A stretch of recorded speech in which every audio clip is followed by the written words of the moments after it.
में चलते चलते मर गए, कितने का बेहाल हो गया, कितने व्यापारी जो है वो कोरोना के बगैर ही लाचार हो गए, कितने लोगों के माल पड़े थे एक्सपोर्ट करने के, वो नहीं कर पाए, किसी के इंपोर्ट में करोड़ों रुपए का आना था। मुंबई शहर एक ऐसा शहर है जो देश की आर्थिक राजधानी में आधे से ज्यादा हिस्सा निभाता है।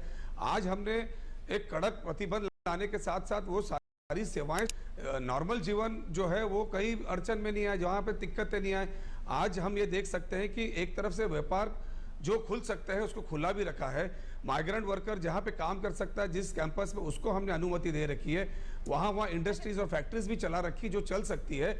सिर्फ कोरोना के डर से ही अगर हम पूरी चीजें बंद कर दें तब तो ये देश ही नहीं चल पाएगा। और आपने देखा होगा कि ठीक है, आपने कितने बेड्स की तैयारी की है?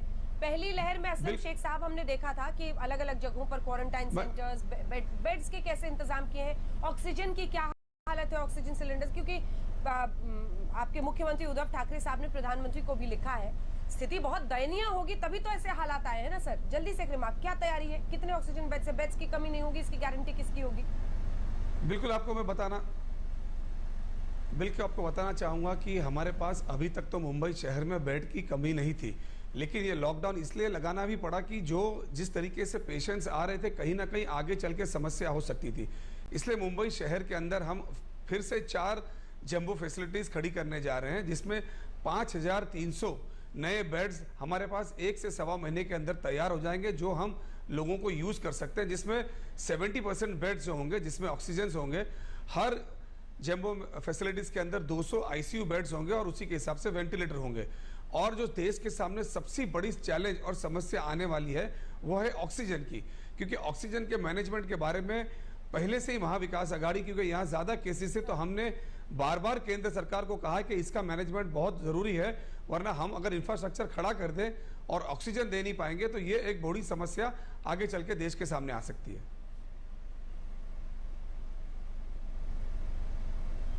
ठीक है, मैं लौटूंगी आपके पास। टीएस सिंहदेव साहब हमारे साथ जुड़े हुए हैं, छत्तीसगढ़ के स्वास्थ्य मंत्री, और हमारे साथ प्रताप सिंह जी भी जो कैबिनेट मंत्री है माफ कीजिएगा राजस्थान सरकार में, प्रताप सिंह जी भी हमारे साथ जुड़ गए। सबसे पहले टीएस सिंहदेव साहब आपके पास जल्दी से आते हुए, छत्तीसगढ़ के हालात सर, मतलब एक वीडियो, एक तस्वीर ऐसी देखी जिसको देखकर हर किसी की आंखें भर आएंगी। आप सोचिए किसी की मौत हो और उसको किट में उठाकर लोग ले जा रहे हैं और कूड़ा वाली गाड़ी में किसी मृत व्यक्ति को कोविड के ले जाना पड़ रहा है। ऐसी तस्वीर वहां से आई है एक जगह से। मेरा तो सवाल बस इतना है सर कि इंसानों को बचाना और फिर इंसानियत को इस तरह से मरते देखना हर कुछ हृदय विदारक है।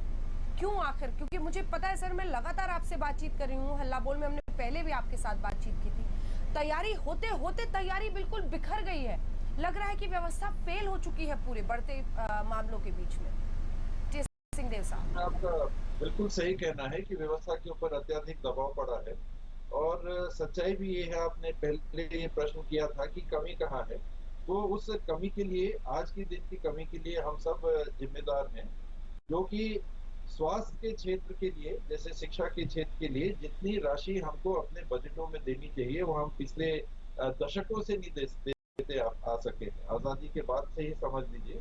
और आज ये जो पैमाना है कि जीएसडीपी का या जीडीपी का 3% स्वास्थ्य के लिए देना चाहिए, तो अगर हम उसको नहीं देंगे तो ऐसे समय में हम संसाधन देंगे तो हमको नहीं मिल सकते, क्योंकि इनको खड़ा करने में समय लगता है। और जब दिक्कत आ गई, जब कहर टूट गई, उस समय में अगर हम संसाधन को ढूंढेंगे तो हम हमेशा पीछे दिखेंगे। फिर भी प्रयास हो रहे हैं कि ऑक्सीजनेटेड बेड्स की बात हो या अन्य बात हो, जो संभव है उसको गति देना, उसको बढ़ाना। कहीं जंबो सिलेंडर्स की कमी है, सिलेंडर्स नहीं मिल रहे, मार्केट में नहीं मिल रहे, जिस रेट में चाहो उस रेट में मांग रहे तो नहीं मिल रहे, दवाइयों की कुछ स्थिति ऐसी आ रही है। ये दिक्कतें तात्कालिक हैं।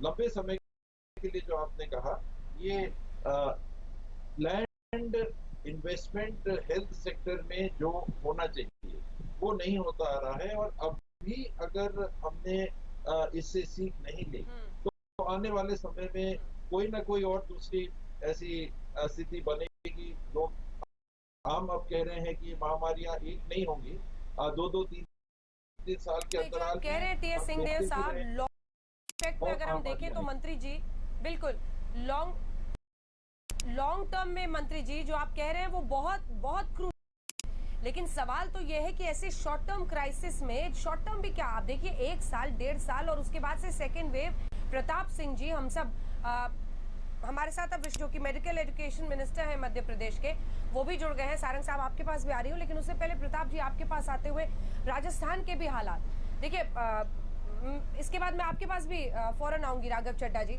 प्रताप सिंह जी, मंत्री जी, मेरा सवाल आपसे ये है कि लगातार केसेस बढ़ रहे थे और ये सब कुछ तो हमारी आंखों के सामने हुआ ना सर, बातचीत करते करते करते रोज केसेस ऐसे बढ़ते चले गए, लेकिन उस तरह की तैयारी नहीं, और आज ये हालत है कि व्यवस्था पूरी तरह से चरमराई हुई दिखाई दे रही है। अस्पतालों की टेस्टिंग को, इन सब पर आपका क्या कहना है?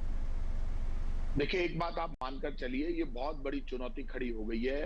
हालात बहुत चुनौतीपूर्ण है, ये तय बात है, ये कोई पॉलिटिकल इशू नहीं है।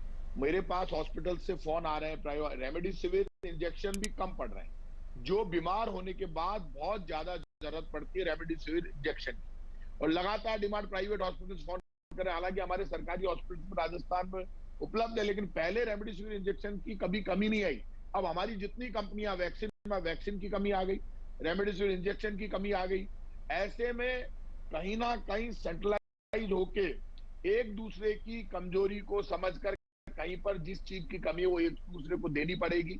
यदि किसी स्टेट में रेमडेसिविर इंजेक्शन ज्यादा है तो वहां वो डाइवर्ट करें, कहीं पर ऑक्सीजन ज्यादा तो ऑक्सीजन डाइवर्ट करें, क्योंकि ये बहुत बड़ा चैलेंज हो गया।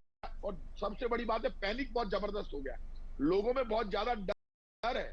ऐसा डर मैंने कभी नहीं देखा, क्योंकि जिस तरह से केसेस बढ़ रहे हैं और जिस तरह के, इस मामले में हमको कहीं ना कहीं अब पूरी तैयारी के साथ वॉर लेवल पर, इमरजेंसी लेवल पर तैयारी करनी पड़ेगी। आप लोग स्वास्थ्य मंत्री से संपर्क में है? क्या केंद्र से पूरी तरह से सहायता मिल रही है?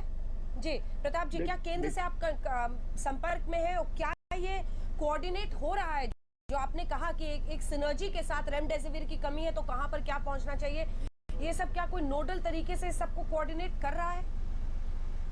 देखिए, हमारे स्वास्थ्य मंत्री डॉक्टर रघु शर्मा लगातार केंद्र के संपर्क में है।